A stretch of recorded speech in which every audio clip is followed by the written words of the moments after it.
Hello everyone, this is Kundan Kumar Mehta and you are watching your अपना वाला channel, प्यारा सा चैनल मेरिट यार्ड। तो ये जो लेक्चर है यानी आज 10th का जो केमिस्ट्री का फर्स्ट चैप्टर है यानी रासायनिक अभिक्रियाएं एवं समीकरण उनसे उसका है नहीं, यानी आज इस लेक्चर के माध्यम से हम लोग इस चैप्टर को कवर करने का कोशिश करेंगे। कोशिश ही नहीं यानी कवर भी करेंगे। और ये जो चैप्टर है इसको हम लोग MCQs क्वेश्चन जो है उनकी सहायता से कवर करेंगे, ठीक ना। तो चलिए स्टार्ट करते हैं। चैप्टर का नाम है रासायनिक अभिक्रियाएं एवं समीकरण। नहीं, देखिए फर्स्ट क्वेश्चन है आपका, लौह चूर्ण पर तनु हाइड्रोक्लोरिक अम्ल डालने से क्या होता है। तो देखिए लौह चूर्ण बोला है यानी आयरन की बात किए प्लस तनु हाइड्रोक्लोरिक अम्ल, नहीं क्या है तनु हाइड्रोक्लोरिक अम्ल HCl, इसका जब रिएक्शन कराया जाएगा तो क्या होगा। तो देखिए FeCl2 प्लस H2, नहीं यानी बोले तो iron chloride plus hydrogen gas मिलेगा। तो देखिए ऑप्शन में, ऑप्शन ए में है हाइड्रोजन गैस एवं आयरन क्लोराइड बनता है। तो देखिए ऑप्शन ए ही आपका क्या हो गया, सही हो गया। बाकी देखते हैं क्लोरीन गैस, तो क्लोरीन गैस नहीं मिल रहा है, कहाँ मिल रहा है, इसलिए ये नहीं होगा। बाकी कोई अभिक्रिया नहीं, तो अभिक्रिया हो रहा है, ये भी नहीं होगा। आयरन लवण एवं जल, लवण तो मिलता है लेकिन जल जो है ये नहीं मिल रहा है, इसलिए ये नहीं होगा। अब देखिए इस क्वेश्चन के माध्यम से 2-3 कॉन्सेप्ट आपका क्लियर होगा। फर्स्ट बोला यहाँ तनु, नहीं तनु का मतलब क्या होता है, यानी बिलियन तैयार करते हैं तो एक तनु बिलियन और एक सांद्र बिलियन है। तनु का मतलब है कि उसमें विलेय का जो अमाउंट है वो कम है, यानी घुलने वाला जो पदार्थ है वो कम है और घुलाने वाला ज़्यादा है। यानी तनु हाइड्रोक्लोरिक में आपका क्या है, वाटर जो है वो ज़्यादा रहेगा, ठीक ना। और आपका सांद्र बिलियन जो होता है यानी कंसंट्रेटेड सॉल्यूशन, उसमें आपका घुलने वाला जो है वो ज़्यादा होता है और घुलाने वाला कम होता है। यानी जैसे पानी घुलाने वाला है तो वो कम रहेगा, नहीं। अब देखिए इसके अलावा बोला है तो इसकी सहायता से हम लोग और भी कॉन्सेप्ट जानते हैं। जैसे ये जो क्वेश्चन था कि आयरन का तनु HCl के साथ अगर रिएक्शन कराएंगे तो क्या बनेगा, तो देखिए ये और ये बना, नहीं ठीक वैसे ही यहाँ से एक बहुत ही इंपॉर्टेंट कॉन्सेप्ट आपका क्लियर होता है कि किसी भी मेटल को यानी किसी भी धातु को अगर अम्ल के साथ अभिक्रिया कराया जाता है तो आपका लवण प्लस हाइड्रोजन गैस प्राप्त होगा, नहीं। तो देखिए जैसे और भी ले लेते हैं हम लोग, जैसे जिंक है, जिंक का अगर HCl के साथ रिएक्शन कराया जाएगा, ठीक ना, तो आपका क्या बनेगा ZnCl2 प्लस H2। तो यहाँ पर ZnCl2 जो है ये क्या है आपका लवण हो गया, नहीं, और H2 देखिए हाइड्रोजन गैस, ठीक ना। तो ये आप लोग याद रखेंगे। नेक्स्ट क्वेश्चन, क्वेश्चन नंबर 2, अभिक्रिया CaO यानी कैल्शियम ऑक्साइड का वाटर के साथ अभिक्रिया किया गया तो कैल्शियम हाइड्रोक्साइड मिला, CaOH का Hol2। किस प्रकार की अभिक्रिया है ये, नहीं तो ऑप्शन ए में है संयोजन, बी में है वियोजन, सी में है विस्थापन और डी में है प्रतिस्थापन। तो देखिए ये क्या हो रहा है, दो यहाँ अभिकारक जुड़ रहे हैं तो एक उत्पाद बन रहा है, यानी वैसी रासायनिक अभिक्रिया जिसमें 2 या 2 से अधिक अभिकारक संयोग होकर यानी मिलकर एकल अगल उत्पाद का निर्माण करते हैं तो इसे हम लोग संयोजन अभिक्रिया कहते हैं। इसलिए आपका आंसर क्या हो जाएगा, ए हो जाएगा, नहीं। और देखिए बाकी वियोजन की बात करें तो इसमें क्या होता है कि एकल अभिकारक टूटकर 2 या 2 से अधिक उत्पाद का निर्माण करता है, ठीक ना। जैसे एग्जाम्पल के रूप में CaCO3 है, इसको अगर हीट किया जाए, गर्म किया जाए तो आपका CaO और CO2 में टूट जाएगा, ये क्या है वियोजन का उदाहरण हो गया। विस्थापन, इंग्लिश में इसे डिस्प्लेसमेंट रिएक्शन करते हैं, ठीक ना। विस्थापन में क्या होता है कि यहाँ पर जो है अधिक अभिक्रियाशील धातु जो है कम अभिक्रियाशील धातु को उसके विलयन से विस्थापित कर देता है। एज फॉर एग्जाम्पल आपका जिंक जो है कॉपर सल्फेट के विलयन से कॉपर को विस्थापित करेगा और बनेगा आपका जिंक सल्फेट यानी ZnSO4 और कॉपर यहाँ देखिए विस्थापित हो गया, नहीं। क्वेश्चन नंबर 3, श्वसन कैसी रासायनिक अभिक्रिया है, यानी श्वसन किस प्रकार का रासायनिक अभिक्रिया है। तो देखिए श्वसन में क्या होता है, ग्लूकोज जो है ऑक्सीजन की उपस्थिति में टूटकर ऊर्जा मुक्त करता है, ठीक ना। तो देखिए इसलिए ये क्या होगा, उष्माक्षेपी हो जाएगा। ऑप्शन ए में संयोजन है, बी में वियोजन है, सी में उष्माक्षेपी और डी में उष्माशोषी। चूंकि यहाँ पर उष्मा का निर्माण होता है इसलिए ये उष्माक्षेपी है, ठीक ना। देखिए जैसे C6H12O6 ये हो गया ग्लूकोज, 6O2 ऑक्सीजन के प्रेजेंस में ये टूटेगा तो आपका CO2 plus H2O plus energy यानी ऊर्जा मिलता है, नहीं हीट जो है ऊर्जा यानी ताप उष्मा जो है ऊर्जा के रूप में बाहर निकलता है 38 ATP। ये बायोलॉजी में भी आप लोग पढ़े होंगे, नहीं बैलेंस कर दिए 6 से गुना 6 से गुना। नेक्स्ट क्वेश्चन है क्वेश्चन नंबर 4, साग सब्जियों का विघटित होकर कंपोस्ट बनना किस प्रकार का अभिक्रिया है? नहीं, यानी साग सब्जी घरों में जो भी हम लोग खाते हैं, जैसे फल हो गए, उनके छिलके सब्जियां जो हैं उनको क्या करते हैं हम लोग एक गड्ढा में क्या करते हैं दबा देते हैं, कवर कर ढक देते हैं। इसके बाद क्या होता है कुछ समय के पश्चात यानी 1-2 महीना के बाद आप वहाँ पर जाइए और देखिए उस कवर को हटाकर तो आपको वहाँ पर क्या होगा थोड़ा सा गर्म का आभास होगा, यानी हीट बाहर निकलते हुए मिलेगा। तो ये एक प्रकार का क्या है ऊष्माक्षेपी अभिक्रिया है। ऑप्शन ए है संयोजन, बी में है वियोजन, सी में है ऊष्माक्षेपी और डी में है ऊष्माशोषी। तो ये क्या है ऊष्माक्षेपी, चूंकि ऊष्मा बाहर निकलता है। संयोजन और वियोजन के बारे में आप लोग पता चल ही गया, नहीं वियोजन अभिक्रिया और संयोजन। अब देखिए ऊष्माशोषी है। ऊष्माक्षेपी अभिक्रिया का डेफिनेशन आप लोग जान लीजिए, वैसी रासायनिक अभिक्रिया जिसमें उत्पाद के साथ ऊष्मा जो है वो भी उत्पन्न होता है, तो उसे हम लोग ऊष्माक्षेपी कहते हैं, यानी ऊष्मा बाहर निकलता है। और ऊष्माशोषी नाम में ही है, ऊष्मा और शोषी यानी अवशोषण, ऊष्मा का अवशोषण, यानी वैसी रासायनिक अभिक्रिया जिसमें ऊष्मा का अवशोषण होता है तो उसे हम लोग ऊष्माशोषी अभिक्रिया कहते हैं। ऊष्माक्षेपी का और एग्जाम्पल हम लोग जान लेते हैं, जैसे आपका चूना है, इसमें पानी डालिएगा H2O तो बनेगा चूना पानी, नहीं यानी चूने का पानी COH का होल 2, यहाँ पर ऊष्मा मिलता है। ये क्या है ऊष्माक्षेपी अभिक्रिया हो गया। नहीं, इसके अलावा श्वसन आपका ऊष्माक्षेपी है ही। ऊष्माशोषी जो है इसका एक एग्जाम्पल लेते हैं हम लोग, देख लेते हैं। जैसे कैल्शियम कार्बोनेट है, इसे हम लोग चूना पत्थर नहीं संगमरमर भी कहते हैं, यानी मार्बल का फॉर्मूला भी यही है, चूना पत्थर ये भी है, यही है, यानी लाइम स्टोन इंग्लिश में कहते हैं। इसको जब हीट करेंगे तब बाबू ये आपका कैल्शियम ऑक्साइड यानी चूना के साथ यहाँ पर आपका क्या मिल जाएगा, चूना के साथ कार्बन डाइऑक्साइड मिलेगा, ठीक ना। इसके अलावा सिल्वर क्लोराइड AgCl जो है, इसको अगर सनलाइट के प्रेजेंस में, सनलाइट को H से हम लोग डिनोट करते हैं, सनलाइट के प्रेजेंस में अगर हीट किया जाता है तो ये आपका सिल्वर और क्लोरीन गैस में टूट जाता है Cl2 में, नहीं ये भी ऊष्माशोषी हो गया। इसके अलावा एक और H2O, नहीं इसको हम लोग क्या कहते हैं कि इलेक्ट्रोलिसिस कराते हैं, इलेक्ट्रोलिसिस, नहीं इसे हिंदी में हम लोग विद्युत अपघटन अभिक्रिया कहते हैं, यानी बिजली के प्रेजेंस में, यानी जब बिजली पास कराएंगे तो H2O टूटेगा वो हाइड्रोजन और ऑक्सीजन में, ठीक ना, O2 में। तो ये भी क्या है, यहाँ पर भी ऊष्मा उपयोग किया जा रहा है बिजली के रूप में, तो ये भी ऊष्माशोषी का अभिक्रिया है। ये तीनों जो रिएक्शन है, नहीं ये इंपॉर्टेंट है, सनलाइट के द्वारा, विद्युत के द्वारा और ताप के द्वारा, नहीं ऊष्मा के द्वारा तोड़ा जाता है, तोड़ा जाता है। ये रिएक्शन जो है बहुत ही इंपॉर्टेंट है, इसे याद रखेंगे, एग्जाम में बहुत बार पूछा जाता है। नेक्स्ट क्वेश्चन नंबर 5 है, दीवारों पर सफेदी करने के लिए किसका उपयोग होता है? नहीं तो बाबू दीपावली के समय में आप लोग देखे होंगे कि दीवारों क्या होता है, घर दूरा जितना भी होता है उसका पोचारा होता है, तो पोचारा वही बोला है सफेदी कराने, यानी पोचारा करने के लिए हम लोग किसका उपयोग करेंगे? ऑप्शन ए में है कैल्शियम कार्बोनेट यानी चूना पत्थर का, बी में है कैल्शियम हाइड्रोक्साइड यानी इसे हम लोग चूने का पानी कहते हैं, ठीक ना, सी में है कैल्शियम बाइकार्बोनेट है और डी में है कैल्शियम सल्फेट है। तो हम लोग किसका उपयोग करते हैं? चूने के पानी का।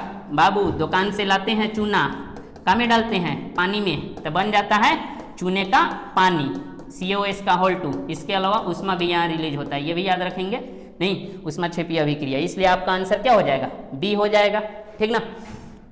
नेक्स्ट क्वेश्चन है क्वेश्चन नंबर 6, काली चूना यानी कैल्शियम ऑक्साइड को हम लोग साधारण भाषा में काली चूना के नाम से भी जानते हैं, पर जब जल डाला जाता है नहीं तब यह अभिक्रिया होती है। तो देखिए अभिक्रिया क्या होगी, तो हम लोग करके देखते हैं। नहीं ऑप्शन करें तो देखिए यहाँ पर चूना है, काली चूना, क्या डाला गया? जल डाला गया H2O, तो रिएक्शन COS का होल 2 ये बनेगा ना। इसके अलावा ऊष्मा यहाँ पर बाहर निकलता है, तो देखिए कैल्शियम हाइड्रोक्साइड बना।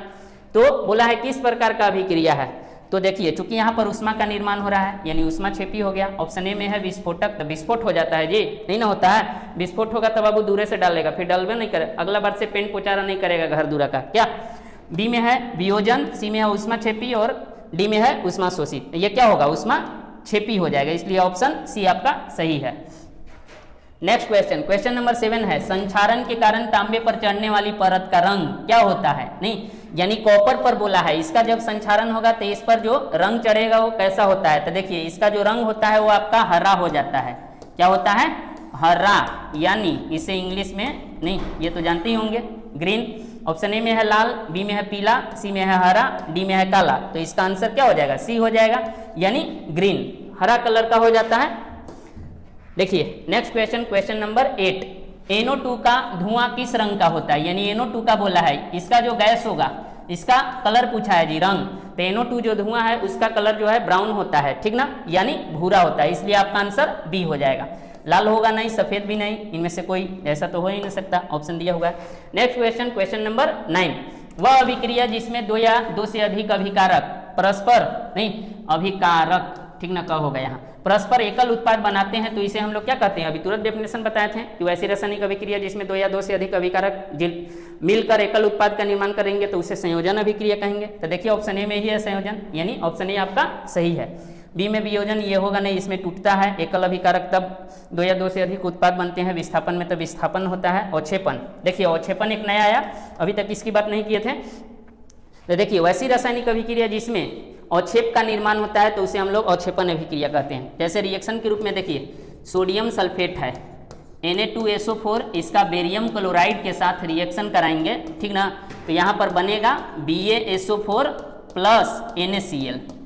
यहाँ पर BaSO4 जो है ये आपका वाइट PPT होता है, ठीक ना, यानी सफेद या श्वेत रंग का अवक्षेप मिलता है, ये श्वेत रंग का अवक्षेप होता है, ये याद रखेंगे, ठीक ना। BaSO4 बेरियम क्लोराइड, ये अवक्षेपण अभिक्रिया NCERT का एकलौता एग्जाम्पल और बहुत ही इंपॉर्टेंट जो कि एग्जाम में बार बार पूछा जाता है, इसलिए इसको याद रखेंगे। ये आपका अवक्षेपण का भी एग्जाम्पल है और इसके अलावा द्विविस्थापन का भी उदाहरण है।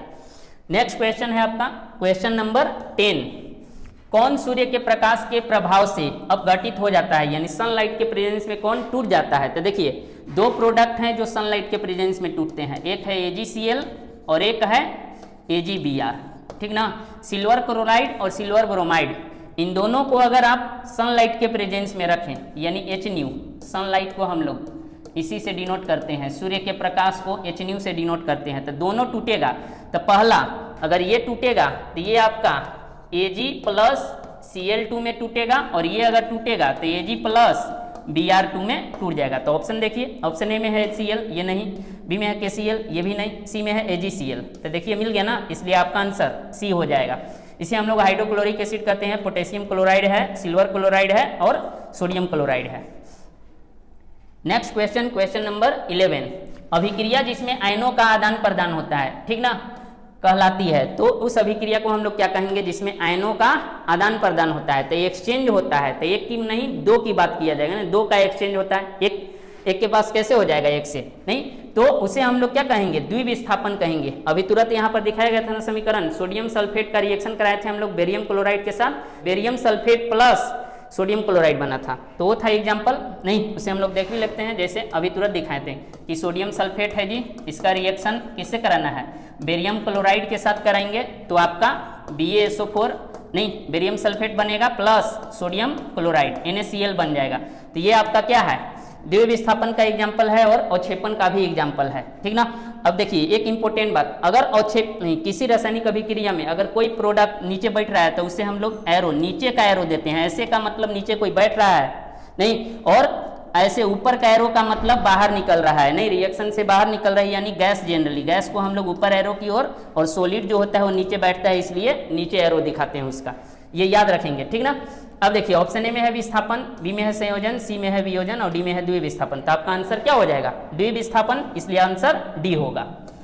नेक्स्ट क्वेश्चन, क्वेश्चन नंबर 12 है, वसायुक्त खाद्य सामग्री को विकृत गंधिता या विकृत गंधी होने से बचाने के लिए उछलाए जाने वाला पदार्थ को कहते हैं, यानी विकृत गंधिता को रोकना है तो उसमें जो पदार्थ मिलाया जाता है उसे हम लोग क्या कहते हैं? यानी उपचयन को रोकना है तो उसमें मिलाए जाने वाले पदार्थ को क्या कहेंगे? तो उसे हम लोग कहते हैं प्रतिऑक्सीकारक, यानी एंटीऑक्सीडेंट। ऑक्सीडेशन नहीं, इसे हम लोग उपचयन कहते हैं और इसको रोकना है। इसी के चलते क्या होता है? आपका रेंसिडिटी हो जाता है, रेंसिडिटी नहीं, जिसे हम लोग विकृत गंधिता, यानी तेलीय खाद्य पदार्थ जो है लंबे समय तक रखे जाते हैं तो क्या होते हैं? उनका स्वाद एवं गंध बदल जाता है, उसी को हम लोग क्या कहते हैं? विकृत गंधिता कहते हैं, इंग्लिश में रेंसिडिटी कहते हैं। अब इसे रोकने के लिए हम लोग, इसको रोकने के लिए किसका उपयोग करेंगे? एंटीऑक्सीडेंट का, नहीं, जो ऑक्सीडेशन को रोके। एंटी का मतलब विपरीत होता है, विरुद्ध होता है, तो इसलिए आपका आंसर क्या हो जाएगा? सी हो जाएगा, प्रतिऑक्सीकारक। नेक्स्ट क्वेश्चन है क्वेश्चन नंबर 13। लौ चूर्ण पर तनु HCl यानी तनु हाइड्रोक्लोरिक अम्ल डालने से कौन सी गैस बनती है? तो देखिए कौन गैस बनेगी, रिएक्शन करके हम लोग देख लेते हैं। लौ चूर्ण बोला है यानी आयरन, नहीं आयरन का डाइल्यूट HCl के साथ रिएक्शन करेगा तनु हाइड्रोक्लोरिक एसिड के साथ।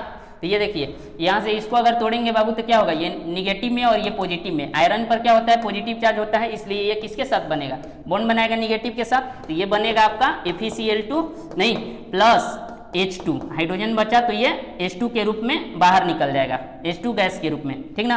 तो कौन सी गैस मिली, हाइड्रोजन। तो देखिए ऑप्शन में, ऑप्शन ए में है हाइड्रोजन, इसलिए आपका आंसर क्या होगा, ए हो जाएगा hydrogen. Next question, question number 14।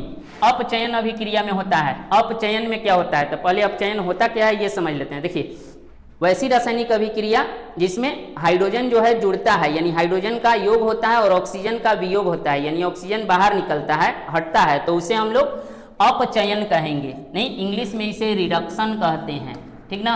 और इसके अलावा क्या बोलें कि हाइड्रोजन जो है ये जुड़ रहा है और ऑक्सीजन जो है हट रहा है, यानी हाइड्रोजन का योग इसका क्या होगा, योग होगा और इसका वियोग होगा, तो इसे हम लोग क्या कहेंगे, अपचयन कहेंगे, ठीक ना। अब देखिए पॉजिटिव वाला का यानी पॉजिटिव वाला का योग हो रहा है, तो जितने भी पॉजिटिव वाले आयन होते हैं वो सभी अगर किसी रिएक्शन में जुड़ रहे हैं तो उसे हम लोग क्या कहते हैं, अपचयन कहते हैं। और निगेटिव वाले का हटना वो भी क्या कहलाएगा, वो आपका अपचयन ही कहलाएगा। ऑप्शन ए में है हाइड्रोजन का योग, तो सही बात है, अपचयन में ये होता है। ऑक्सीजन का भी योग ये भी होता है, ऑप्शन सी में है ए और बी दोनों, इसलिए आपका सी आंसर सही हो जाएगा।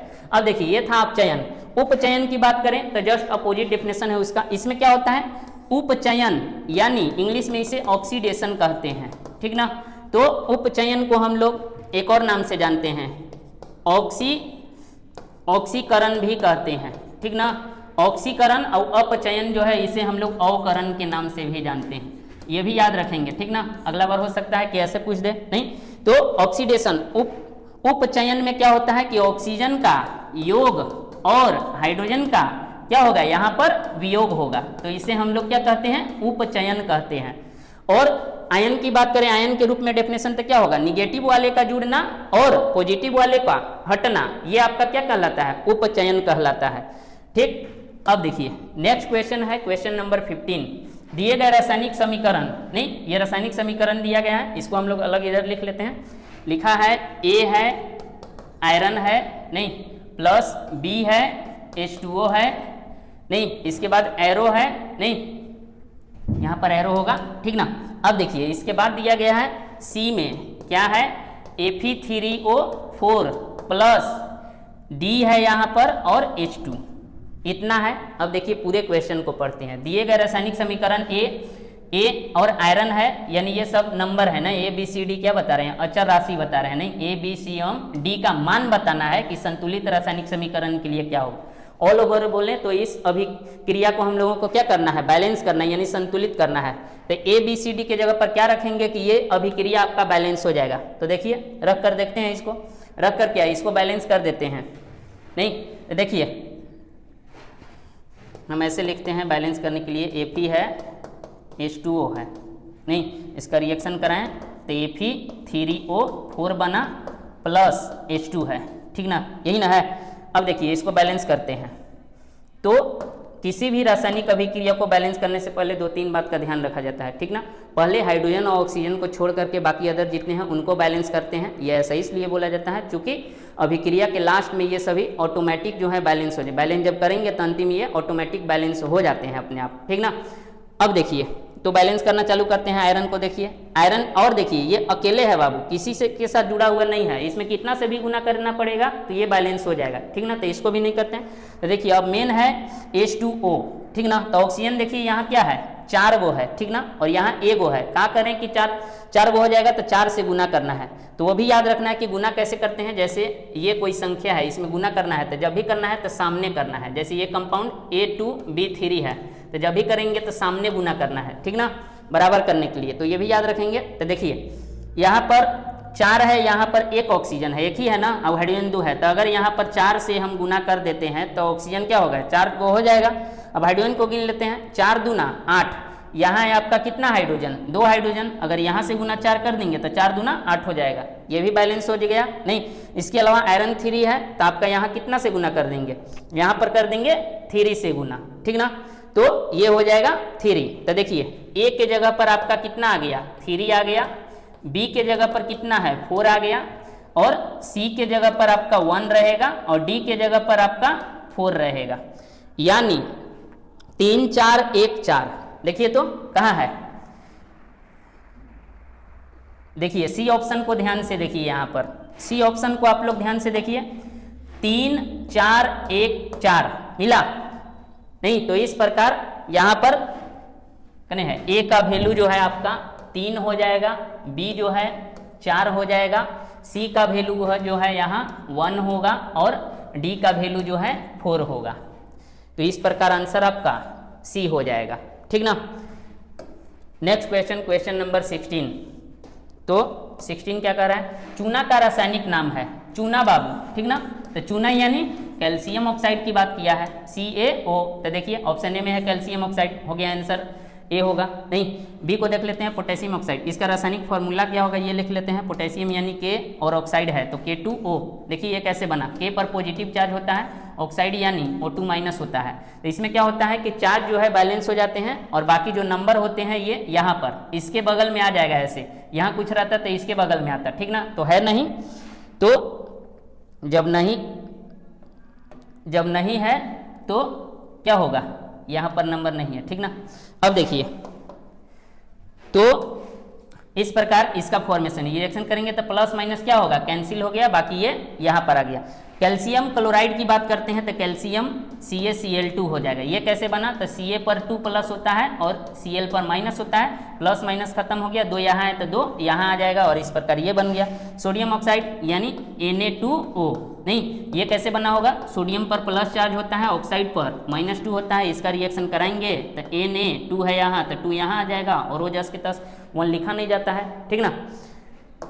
Next question, question number 17। विद्युत वियोजन अभिक्रिया का उदाहरण है, यानी विद्युत का उपयोग करके नहीं और किसी अभिकारक को तोड़ा जा रहा है, वियोजन तो कौन सा है अभिक्रिया, ऑप्शन ए में है H2O को तोड़ा जा रहा है H2 और O2 में, नहीं H2O यानी जल को तोड़ा जाएगा हाइड्रोजन ऑक्सीजन में, नहीं चूना पत्थर को तोड़ा जा रहा है आपका किस में, चूना और कार्बन डाइऑक्साइड में, सिल्वर क्लोराइड को तोड़ा जा रहा है सिल्वर और क्लोरीन में, इनमें से कोई नहीं। तो देखिए ऑप्शन ए जो है आपका सही है, इलेक्ट्रोलिसिस के द्वारा, यानी विद्युत अपघटन जो है आपका किसका कराया जाता है, विद्युत अपघटन जो है, विद्युत अपघटन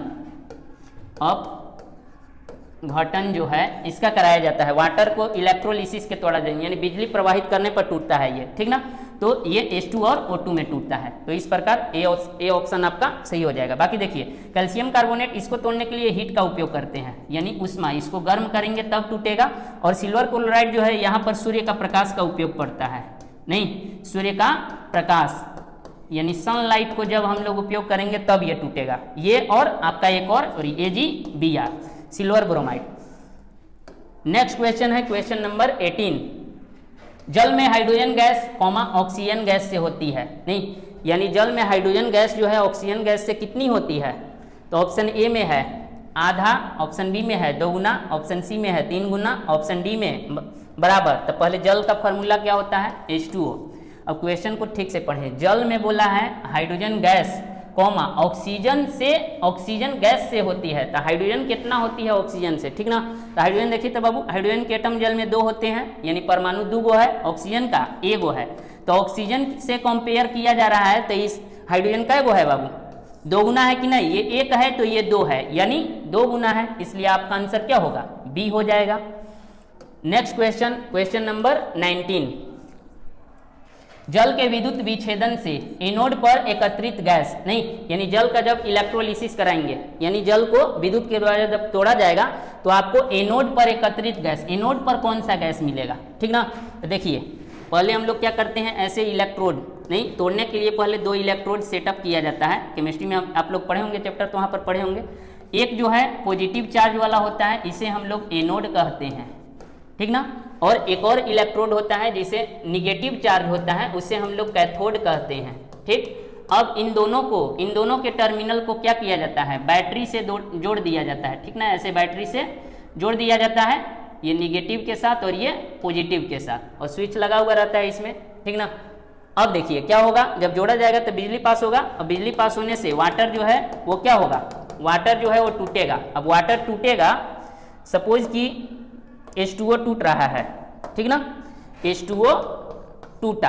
अब टूटने के बाद क्या होगा कि ये हाइड्रोजन और ऑक्सीजन गैस के रूप में टूटेंगे, ठीक ना। अब देखिए हाइड्रोजन पर क्या होता है, पॉजिटिव चार्ज होता है, ऑक्सीजन पर जनरली निगेटिव चार्ज होता है। एक्चुअल में ये ऐसे टूटता है, ठीक ना, H प्लस और O2 माइनस N के रूप में। तो पॉजिटिव जो है, अब ये जो हाइड्रोजन जो है पॉजिटिव चार्ज है, तो पॉजिटिव आपका निगेटिव की हो जाएगा, नहीं, क्योंकि निगेटिव निगेटिव जाएंगे तो रिपल्सन दूर ना भागेंगे जी, या फिर सेम चार्ज जो है एक दूसरे को दूर भगाते हैं, और अपोजिट चार्ज जो है एक दूसरे को आकर्षित करते हैं, यानी नजदीक लाते हैं। इसलिए ये पॉजिटिव है, तो पॉजिटिव आपका किधर जाएगा, निगेटिव की ओर, यानी हाइड्रोजन आपको कहाँ मिलेगा, कैथोड पर, और ऑक्सीजन जो है ये निगेटिव वाला, ये आपको कहाँ मिलेगा, एनोड पर। चूंकि एनोड पॉजिटिव चार्ज है, ऑक्सीजन निगेटिव चार्ज, तो एनोड पर मिलेगा। अब ऑप्शन देखिए, ऑप्शन ए में है, ऑप्शन ए में दिया गया है कि जलती है और पॉप ध्वनि उत्पन्न करती है। तो जलती है और पॉप ध्वनि, तो देखिए पॉप ध्वनि यानी पट पट की आवाज, ये आपका हाइड्रोजन के केस में होता है, ठीक ना। जब हाइड्रोजन जो है जलता है तब पॉप साउंड के साथ, यानी पट पट आवाज ऐसा करता है, ठीक ना। लेकिन यहाँ एनोड पर बोला है, तो एनोड पर हाइड्रोजन गैस नहीं है, इसलिए आपका आंसर नहीं होगा ये। सी बी में है जलती है और पॉप ध्वनि उत्पन्न नहीं करती है, तो देखिए जलेगा, ऑक्सीजन है नहीं तो, और ये पॉप ध्वनि उत्पन्न नहीं करेगा, पट पट की आवाज, इसलिए बी आंसर सही हो जाएगा, ठीक ना। Next question, question number 20। Copper sulphate crystal का सूत्र है, कॉपर सल्फेट क्रिस्टल का सूत्र आपका कॉपर सल्फेट पेंटाहाइड्रेट होता है, ठीक ना, CuSO4 × 5H2O। तो देखिए CuSO4 × 5H2O, ऑप्शन ए आपका सही है। इसका रासायनिक नाम जो है कॉपर सल्फेट पेंटाहाइड्रेट होता है, ये याद रखेंगे, नहीं, कॉपर सल्फेट हो गया इसका, और पेंटा का मतलब 5 हो गया, नहीं, पेंटाहाइड्रेट, पेंटा का मतलब 5 और हाइड्रेट का मतलब पानी के लिए उपयोग किया जाता है, ये सब, ठीक ना, बाकी ये सभी नहीं होंगे। Next question, question number 21। रासायनिक समीकरण जिंक, यानी जिंक जो है कॉपर सल्फेट के साथ, CuSO4 होगा यहाँ, ठीक ना, और यहाँ पर भी 4 होगा। तो रिएक्शन करने के बाद कॉपर अलग हो जाएगा और ZnSO4 यानी जिंक सल्फेट का निर्माण होगा। इस रिएक्शन को अलग से देखिए, जैसे जिंक है, ये रिएक्शन किया है किसके साथ, कॉपर सल्फेट के साथ, तो क्या होगा, यहाँ से अगर इसको तोड़ेंगे तो यहाँ पर 2 माइनस, और यहाँ पर क्या आएगा 2 प्लस, और जिंक पर +2 होता है, तो ये क्या होगा, प्लस वाला माइनस के साथ चला जाएगा, तो आपका क्या बनेगा, ZnSO4। चूंकि इस पर भी +2 होता है, +2 - 2 बराबर है, तो खत्म हो गया, कैंसिल। और ये आपका कॉपर अकेले है, तो कॉपर जो है ये अलग हो जाएगा, तो देखिए ये बनेगा, ठीक ना।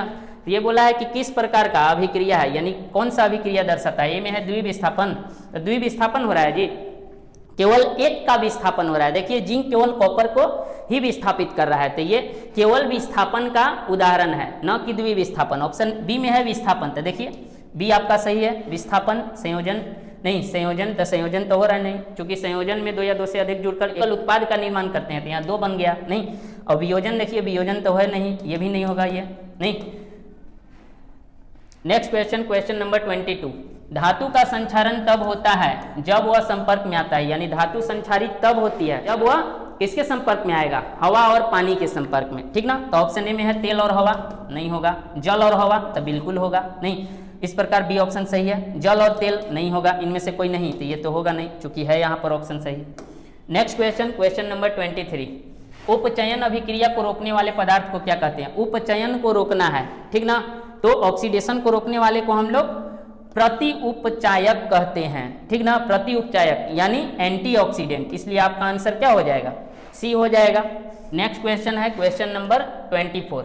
किसी अभिक्रिया में भाग लेने वाले पदार्थ कहलाते हैं।